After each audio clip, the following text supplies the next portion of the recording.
Welcome to the secret world of finance. आज हम पैसों से जुड़े मनोविज्ञान की दुनिया में थोड़ा गहराई से उतर रहे हैं। हमारे पास मॉर्गन हाउसेल के कुछ दिलचस्प विचार हैं और उससे जुड़ी रिसर्च भी है। हाँ। अक्सर लगता है पैसा मतलब सिर्फ हिसाब किताब, स्प्रेडशीट्स, पर सच तो ये है कि ये हमारी भावनाओं, हमारी उम्मीदों, हमारे डर से कहीं ज्यादा जुड़ा है। बिल्कुल सही कहा आपने। देखिए, वित्तीय सफलता अक्सर इस बात पर कम निर्भर करती है कि आप कितना जानते हैं और इस बात पर ज्यादा कि आप बर्ताव कैसे करते हैं। हाँ, बर्ताव। वो कहानी याद है रोनाल्ड रीड की, एक चौकीदार थे। हाँ, सुना है। जिन्होंने $8 मिलियन बचाए। ये कहानी साफ दिखाती है कि लगातार बचत और सही रवैया वो कभी-कभी दिमागी तेजी से भी ज्यादा काम आता है। बिल्कुल। और हाउसेल का एक बड़ा मजेदार विचार है ना कि कोई पागल नहीं होता है। मतलब जो पैसे से जुड़े फैसले लेते हैं वो शायद दूसरों को अजीब लगे, पर वो हमारे अपने तजुर्बों पर, हमारी परवरिश पर, हम किस दौर में बड़े हुए, इन सब चीजों पे टिके होते हैं। हाँ, ये बहुत गहरी बात है। जैसे सोचिए, कम आमदनी वाले लोग लॉटरी टिकट क्यों खरीदते हैं? बाहर से देखने पर शायद फिजूल खर्ची लगे। हाँ, तर्कहीन लगता है। बिल्कुल, लेकिन उनके नजरिए से देखें तो शायद वो एक उम्मीद खरीद रहे हैं, एक बेहतर जिंदगी का एक छोटा सा, शायद इकलौता दिखने वाला मौका। अच्छा। इसी तरह सोचिए, शेयर बाजार। किसी ने अपनी जवानी में अगर बाजार को सिर्फ बढ़ते देखा हो तो उसका नजरिया उस इंसान से बिल्कुल अलग होगा जिसने बड़ी मंदी देखी हो। सही बात है। हर किसी का फैसला उसकी अपनी कहानी के हिसाब से उनके लिए मायने रखता है। वो उनके लिए पागलपन नहीं है। और इसी से जुड़ा है किस्मत और जोखिम वाला पहलू भी। मतलब हर सफलता सिर्फ मेहनत का ही नतीजा नहीं होती। बिल्कुल। और हर नाकामी सिर्फ गलती का। जैसे वो बिल गेट्स का उदाहरण, उन्हें शुरुआत में कंप्यूटर का एक्सेस मिला जो उस जमाने में बहुत बहुत कम लोगों के पास था। हाँ, वो तो किस्मत थी, बड़ी किस्मत है ना। हाँ। ये किस्मत थी। पर उनके एक दोस्त थे, केंट इवेंस, जो शायद उतने ही काबिल थे। एक पहाड़ चढ़ते हुए हादसे में गुजर गए। ये जोखिम था।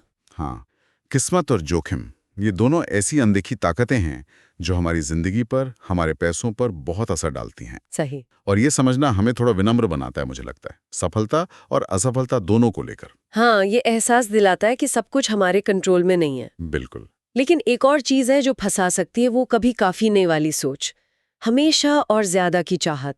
ये खतरनाक हो सकती है ना। बहुत ज्यादा।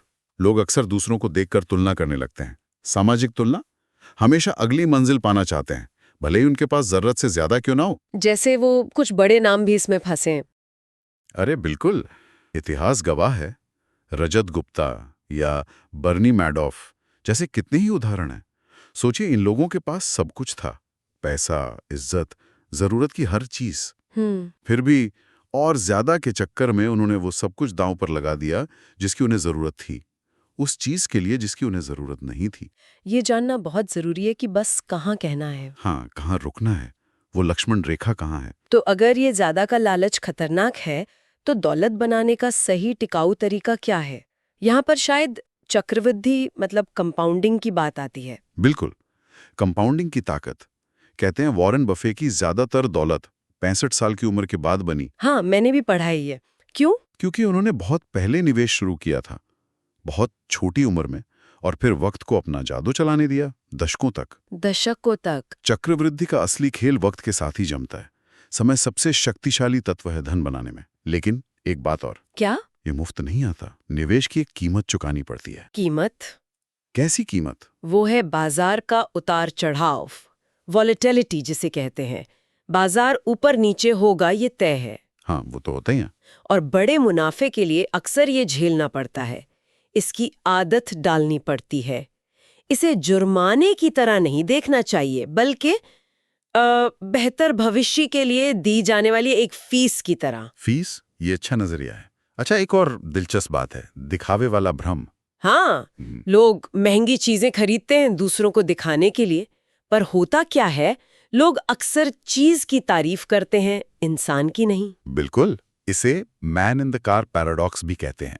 महंगी गाड़ी देखकर लोग सोचते हैं, वाह क्या गाड़ी है। ये नहीं सोचते कि वाह क्या इंसान है गाड़ी चला रहा। सही है। तो असली दौलत वो नहीं जो दिखती है, महंगी घड़ियां या गाड़ियां। असली दौलत वो है जो दिखती नहीं, आपकी बचत, आपके निवेश, जो पैसा आपने खर्च नहीं किया। सच तो यह है कि दिखावे का खर्च अक्सर दौलत घटाने का सबसे तेज तरीका है। तो फिर पैसे का असली मकसद क्या होना चाहिए? अगर दिखावा नहीं तो क्या?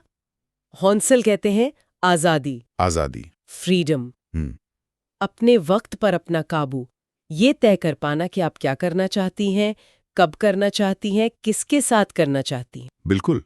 ये किसी भी महंगी चीज से ज्यादा कीमती है। यही असली दौलत है। बचत सिर्फ भविष्य में कुछ खरीदने के लिए नहीं होती।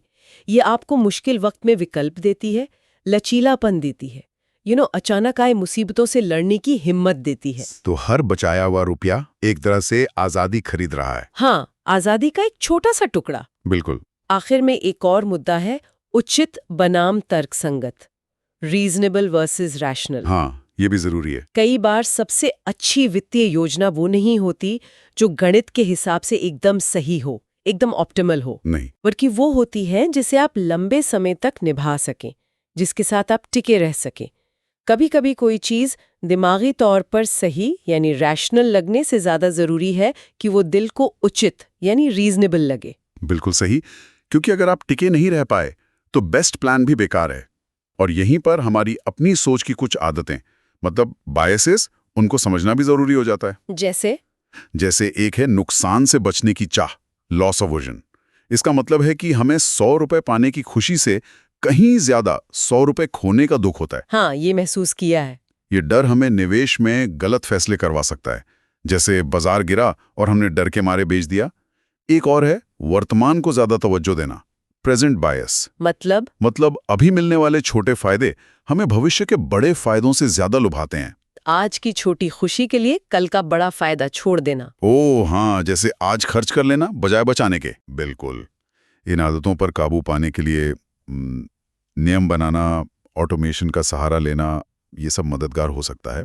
तो कुल मिलाकर ये सब सुनने के बाद लगता है कि पैसों को लेकर हमारा बर्ताव, हमारी सोच, हमारी उम्मीदें, ये सब नंबरों से कहीं ज्यादा मायने रखते हैं। यकीनन।